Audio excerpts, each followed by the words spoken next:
For 4 years, wow, Special Counsel John Durham's probe into the FBI's investigation of former President Trump's alleged ties to Russia has finally ended. The special counsel's office concluding the FBI lacked probable cause to launch any investigation or any action in the first place. Durham's blistering 300-page report taking direct aim at senior FBI and Department of Justice officials, saying in part, based on the review of Crossfire Hurricane and related intelligence activities, we conclude that the Justice Department and FBI failed to uphold their important mission of strict fidelity to the law in connection with certain events and activities described in this report. And joining us now to discuss is former U.S. Acting Attorney General Matt Whitaker. Attorney General, great to have you with us on this. What is your initial reaction to this? Of course, we have the left and left-wing media saying there's nothing here, no big deal, it's over, move on.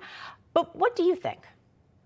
Well, good afternoon. It's good to be with you both. I think this report outlines one of the most outrageous moments in American history. And that moment is when Andy McCabe and Peter Strzok, with hearsay on hearsay, without investigating or inquiring as to the veracity of it, decided to open up a full-blown investigation that led to the President of the United States, Donald Trump, being a target of that investigation, the appointment of Special Counsel Bob Mueller, and really one of the most disruptive times in our nation's history. And, you know, I know that because I was there. And in fact, for a time, I supervised the Mueller investigation. And it turns out that none of it was true. None of it was necessary.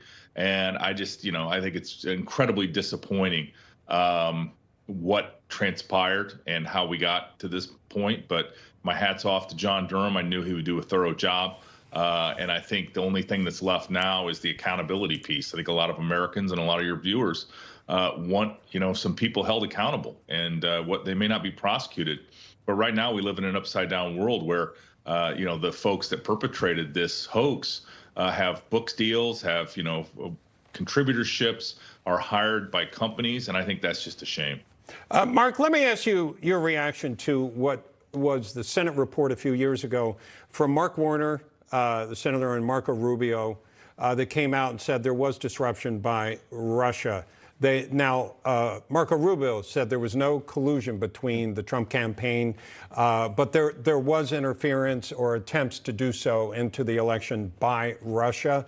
Do you think what this report has out there undoes that report? Or do you think that they were looking at some other aspect of this? What's your reaction? No, this is the thing, Bob. And I have a lot of experience in this because it happened while I was at the Department of Justice.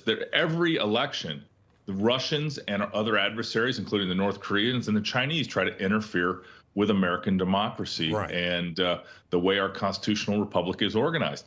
And, there is no doubt that in the 2016 election, that the Russian government attempted to interfere in our election.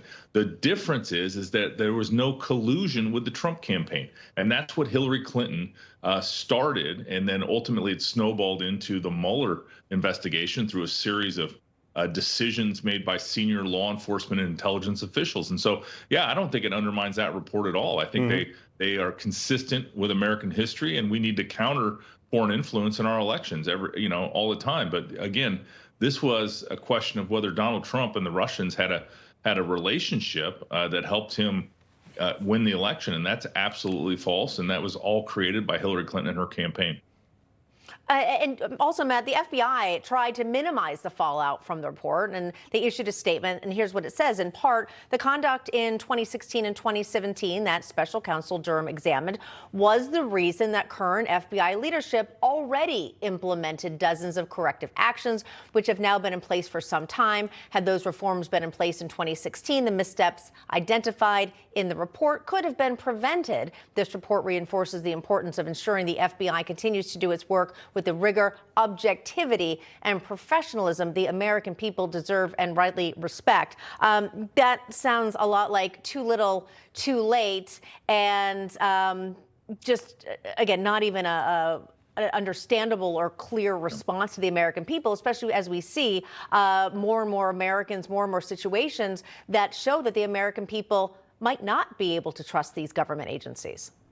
No, you're absolutely right. And, while that's a great fluffy statement, there are fundamental questions here. And one is, are the people that are in these seats going to have judgment? Because again, there's a lot of really good men and women at the Department of Justice and at the FBI. Unfortunately, there were some bad apples that displayed poor judgment, bad ethics, and unsound reasoning and decision making, and that's what led to this. You had people like Andy McCabe, Peter Strzok, James Comey, and several others up and down the line, especially at the FBI. Now they're all gone, and the FBI has implemented some reforms and changes as to how these types of investigations are handled. But at the end of the day, it happened. You can't unring the bell, and the people involved should be completely ashamed of what this report finally reveals. And we're tight on time. You referred to the FBI. Those people aren't there anymore. They did make changes. Do you think there are enough changes that this kind of thing won't happen again in the future?